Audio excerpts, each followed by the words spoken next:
السلام عليكم ورحمة الله وبركاته. كم جرتن كبجمتودا في جالسنتوني هردفتوني أورمو تيج تيتوريال الحمد لله يعني نجاكوتي نجاينك يان جال الله كن كبجادا بكير تمرت نجاو إجادا وتوتن كيا فيديو ركنا كيستي حالا مقا فيسبوك يدا يجرتشو دندسنين ديسمبرتيس قام برم سادين دربون درت وروني يوتيوب channel كينيا فاروتا تنبغا نجا اندوسن يچا برم سدبل سارغا چوداف channel كينيا سبسكرايب godhachuu nagatinada yeroo subscribe gootan barumsa nasarratti dabarsinu guyyaan nama dura akka simbira ga'uuf mallattoo notification kana click itti godhaadha achi booda all kajettoon irra kaayyadhaadha barumsa keenya yoo isinitti tolee isin gammachiise viidiyoo keenya like share gootanii namoota baay'ee biraan ga'uu dandeessinaadha egaa gamunumaan hanga barumsaa isin dabarsaa hanga xumura viidiyoo kiyyatti obsaan faana turaan hordofaa isiniin jedha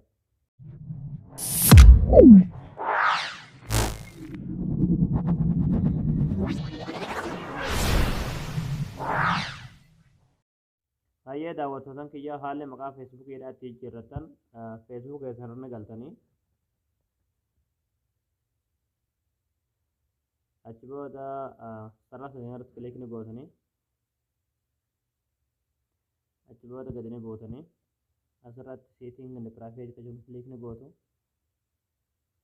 ammallee setting kan jedhu kilik ni gootu ammallee asirratti personal and account information kan jedhu kilik ni gootu ammallee name kan jedhu irratti kilik ni gootu achi booda haala kanaan isinii fida yeroo haala kanaan isinii fide first name kana maqaa duraanii irraa balleessaniiti maqaa amma itti jijjiirrachuu barbaaddan itti barreessitanii fakkeenyaaf ani haa barreessu ammallee gadi buutanii jechuudha asirraas maqaa duraan jiru haxxanii maqaa haaraa dabaltanii jechuudha isinii galee maqaa itti jijjiirrachuu barbaaddan jechuudha isinii galee haala kanaan jechuudha yaani maqaa itti jijjiirrachuu barbaadanii yeroo haala kanaan kan duraan ture balleessitanii haarawatti dabaltan jechuudha asirratti wanni hubachuu qabdu jechuudha guyyaa 60 asitti deebitanii maqaa amma jijjiiruu hin dandeessan jechuudha isinii galee baatii lamaan booda yookiin guyyaa 60 booda malee ji'a lamaan booda maqaa biroodha jijjiirrachuu dandeessan jechuudha yoo barbaadan garuu sanii asitti jijjiirrachuu dandeessanii kan hubachuun dirqama jechuudha achi booda review change fayyadamuudhaaf kilik ni gootu achi booda paaspoortii feesbuuk keessanitti guutuu qabdu jechuudha isinii galee asirratti haala kanaan maqaa lamaan isiniif baasa jechuudha raayitii ishee duraa irratti dhiiftan jechuudha isinii galee paaspoortii yeroo itti guutan jechuudha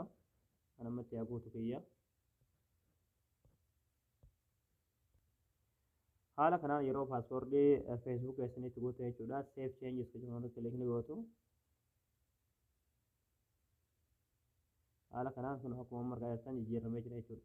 haala kanaan salphumatti maqaa feesbuukiidha jijjiirrachuu dandeessanii jechuudha egaa daawwattoota kiyyaa isinii gala jeetan abdii qabaa barnoonni isinii kanarraa asirratti raawwata viidiyoo keenya namni baay'een argee kanarraa fayyadamu laayik sheer gootanii namoota baay'ee biraan ga'uun dagatinadha barumsa birooti nagolti deebinutti waan hordoftaniif galatooma